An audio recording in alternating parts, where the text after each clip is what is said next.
Hey YouTube, good evening. It's Saturday evening. Listen, I got a question. What exactly is supposed to be a YouTube house? Could somebody explain it to me?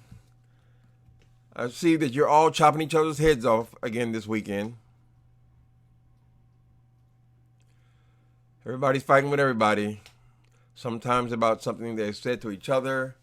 Sometimes about something that was said about them. Sometimes it's said someone else who was part of their house of whatever, the house of this and the house that, has said about someone else's live. And I'm trying to understand people.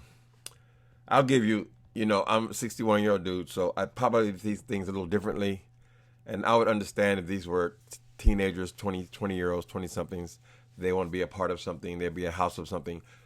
Kind of the way gangs kind of developed. But these people, they're my age. These people are in their 50s and 60s, and you got to belong to somebody's house. Anyway, I'm not coming on here to hate, but I'm a commentator, and I do feel like I should commentate on what's around me. It's kind of what it's all about, right? So, house. This thing about identifying yourself as being in somebody's house might be part of the problem. Why there always has to be such arguments, so little commentary, and more or less beefing. It's like you're performing for each other, representing each other's houses and so forth. What is the house? I became familiar with the house. I've heard about people, of course, when they have these drag houses and so forth. But I really didn't become aware of the word because I was doing my thing in all those years. And they didn't do those things in San Francisco or Los Angeles. They didn't have houses of this and houses of that, whatever. It's not a criticism, just recognizing. So when I watched Pose, though, I remember it seemed like the primary character, she would find people, these young people. This was sort of seemed like dealing with this issue of teenage homelessness. I think that's a part of it.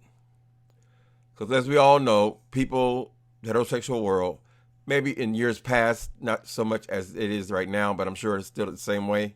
A lot of times these kids end up on the street.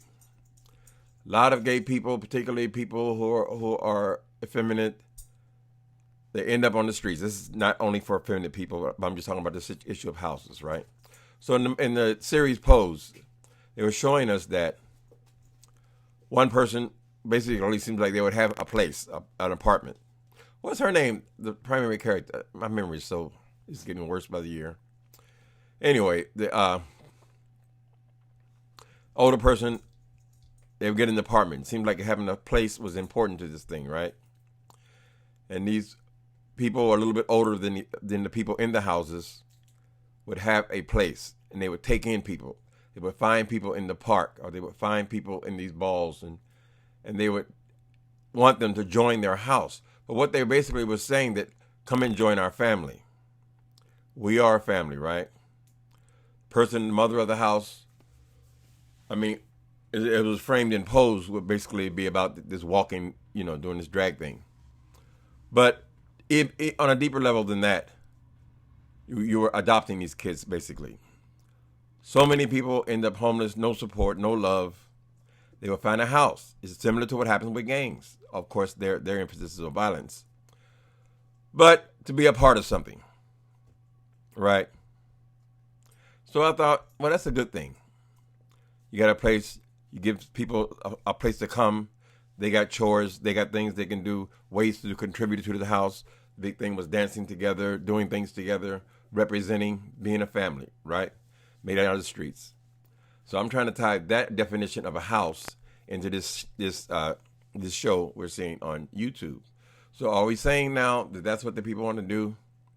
They want to have houses. What are you offering me to be in your house? Let me try to be good because I know the children will be coming for me. But I'm saying, Jay Wilson, you got a big ass house. Why don't you open up them rooms? If you want to have a house, you want to run a house. Open up them rooms, honey, them empty cobweb filled rooms, and get these places for someone to live. And then I can accept, okay, this is a house of Jay Wilson. But as far as coming online and naming yourself somebody important, like they all have to gather behind you, I'm not making that connection. He ain't the only one does it. Many of the groups, many YouTubers seem to be having these groups of people who call themselves whatever. It never occurred to me to give myself a name and then people to follow me. And why is that even necessary? People want to look at you, they just look at you. Sometimes people say, oh, those are your people, your followers. I was like, girl, I don't have no people. I ain't got no people. They turn it on, they want to look, they can look. You get tired of looking, turn it off. That's it. I don't understand why these people have to be having, it's almost like you want to have a cult. People who listen to you and following you.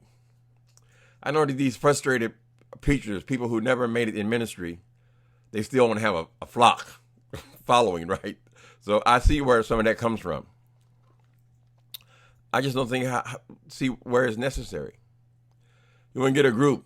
Oh, I can call myself this. That means I got to be participating in this. So these are the ones now you're bleeding for money because they are part of your house. They listen to what you say. What is this? Where's the physical part of it? How are you supporting me or doing anything for me to be a part of your house? I don't understand. How can you have a house mother with no house?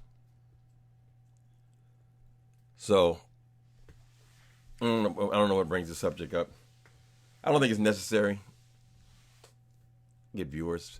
People, they get in.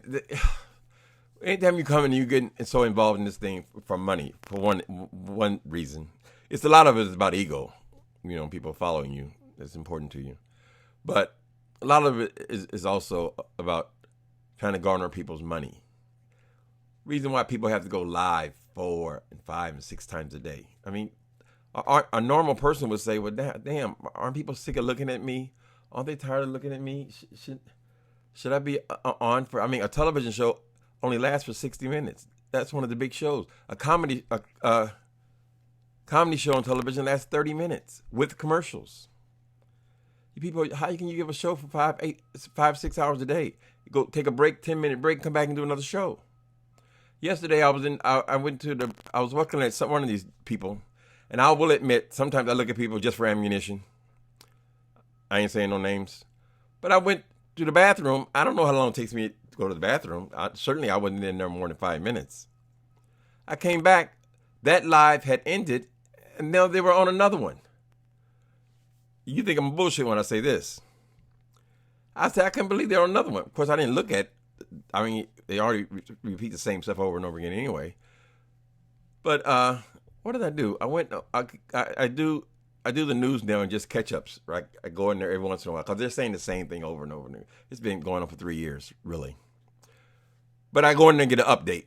Has anything big happened? Has he throwing his ass out of there yet? I must have watched the news for 15 minutes. I came back. That live had ended, and now another one had started. Now I'm trying to say, well, wait a minute. I know this person's not having no 15-minute lives.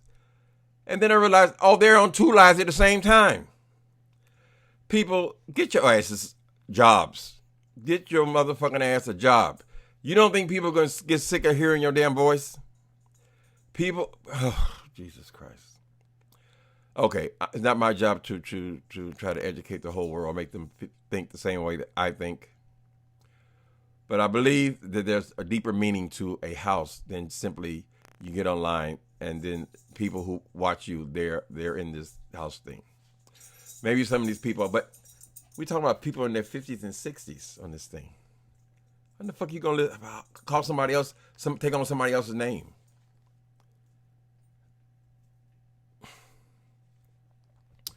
All right, I'm not covering all the different beefs and all that. It's not my thing. You're always going to say something offensive. Whatever you say, something's going to offend somebody and whatever, and then you cut yourself in a bunch of messes. I only really beef with one person on here, really. There are a couple of celebrities who I don't like. I don't agree with at all. And then there's one asshole on here that I don't like. But I'm not just going from beef to beef to beef, right? So if you comment on what these people say, then next thing you know, oh, you said this to so-and-so on that page. Oh, I heard you over there. Lord have mercy. Are we the only ones doing YouTube this way? Is it only black people in this sector that are doing YouTube this way, where we're giving each other houses and we go and we battle with each other. People say it's entertainment. I guess it's entertainment. It's not that much different than it did on Real Housewives, really. But as you can see, people got burned out on the Housewives. The constant bickering, arguing about nothing. Nobody argues every day. That thing is quickly sliding into oblivion. They can only do so much of it. So I understand people want to be entertained and so forth. But I don't know about all this grouping of people where you have teams and YouTube gangs. I just don't see why it's necessary to do that. I can just go and just commentate. Just talk about what's going on. Because the more you get into these groups and these beef sector and these beefs, then that becomes all it is. When you remove the beefs, the arguments, bickering with people, what's left? Is there anything left at all? I'm not totally clean in this. We all got our hands dirty to some degree. But I don't know why this thing with, I don't know, this tribal way to do YouTube. It's tribal. People, are your egos so fragile that you need all these people pumping you up all the time just to talk? I mean, you really need, people do that anyway. They go in my chat and they say nice things and stuff like that. But it's not something that do you really need that though? Do you need to cultivate that just in order for you to speak? Certain people, you didn't make it in ministry. Let that go. People don't want to follow your ass. So this is the way you're fulfilling that dream to have your congregation, your followers. Seems childish. Not childish for 20-year-old, 30-year-old, maybe not even 30s, 20s, early 20s, teenagers. Normal for them. But people in their 50s and 60s, use a house of somebody. Anyway, just an observation, people. Y'all have a good Saturday evening. Okay, maybe I'll talk to you tomorrow. I don't know. I go to church earlier now, so even church though, I only get involved so much. I'm not going to attach my name to the organizations and different things. And I volunteer. I do different things. I'm part of several different communities. But there has to be some boundaries. Some boundaries to where now you're not taking my identity, and now my identity is fed into a bigger identity to feed somebody else's ego. Does that make sense? I'm fully willing to accept that could possibly not make any sense at all. Perhaps I'm only rambling to stay relevant. I don't know. But I think it's significant. What is a house?